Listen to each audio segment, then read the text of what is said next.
கனமழை வெள்ளத்தால் பாதிக்கப்பட்ட தூத்துக்குடி மாவட்டம் பொன்னங்குறிச்சி கிராமத்திற்கு நேரில் சென்று திமுக எம்பி கனிமொழி ஆய்வு செய்தார்.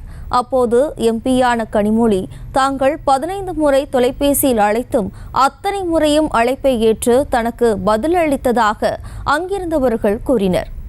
இது தொடர்பான விவரங்களை தருவதற்காக நமது செய்தியாளர் ராஜேஷ் இணைகிறார். வணக்கம் ராஜேஷ், விவரம்.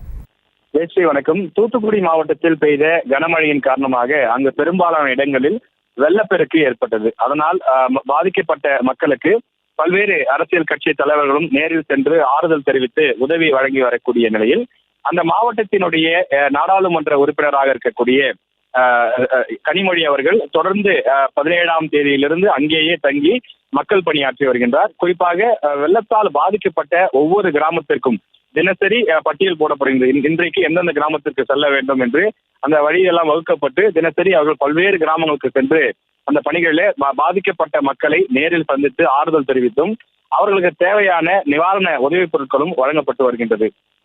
அதே போல அங்கு இருக்கக்கூடிய எம்பியினுடைய அந்த அலுவலகத்திலே தொடர்ந்து 3 வேளைக்கும் சுட சுட உணவுகள் தயார் செய்யப்பட்டு தூத்துக்குடியின் பல்வேறு பகுதிகளுக்கு பிரித்து அனுப்பப்பட்டு வருகின்றது. இந்த நிலையில் அந்த மாவட்டத்தில் இருக்கக்கூடிய, அதாவது தூத்துக்குடி மாவட்டத்தில் இருக்கக்கூடிய பொன்னங்குறிச்சி கிராமத்திற்கு நேரில் சென்று திமுக எம்பி கனிமொழி அவர்கள் ஆய்வு செய்தார். அப்போது எம்பி கனிமொழி அவர்களை தங்கள் கிராமத்தின் சார்பில் 15 முறை தொடர்பு கொண்டதாகவும் ஒரு முறை கூட மிஸ் பண்ணாம அந்த 15 முறையுமே அவங்க போன் அட்டென்ட் பண்ணி பேசினாங்க, எங்களுக்கு ரொம்ப பெரிய ஆறுதலா இருந்துச்சுன்னு சொல்லி அந்த பொதுமக்கள் குறிப்பிட்டுறாங்க. அதாவது இந்த மழை வெள்ளத்தால பாதிக்கப்பட்டு நேரடியாக பல உதவிகள் கிடைத்தாலும் கூட எம்பி எங்களுடைய போனை அட்டென்ட் பண்ணி பேசி உங்களுக்கு தேவையான அத்தனை வசதிகளையும் உதவிகளையும் நாங்கள் நிச்சயமா செய்யறோம் அப்படின்னு சொன்னதோட மட்டும் இல்லாமல் நேரிலும் தேவையான அந்த குடிதண்ணீர், மளிகை பொருட்கள் உள்ளிட்ட அத்தியாவசிய அடிப்படை தேவைகளை செய்து கொடுத்திருக்கிறார் என்று பொன்னங்குறிச்சி கிராம மக்கள் கனிமொழி அவர்களுக்கு பாராட்டு தெரிவித்திருக்கிறார்கள்.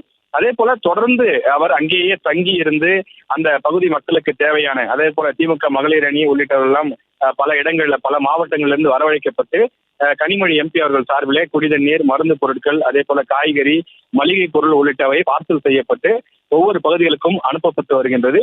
எனவே இந்த விஷயங்களை பொன்னங்குறிச்சி கிராம மக்கள் வெகுவாக பாராட்டுகின்றனர். செய்திகளை உடனுக்குடனும் துல்லியமாகவும் தெரிந்து கொள்ள சப்ஸ்கிரைப் பண்ணுங்க.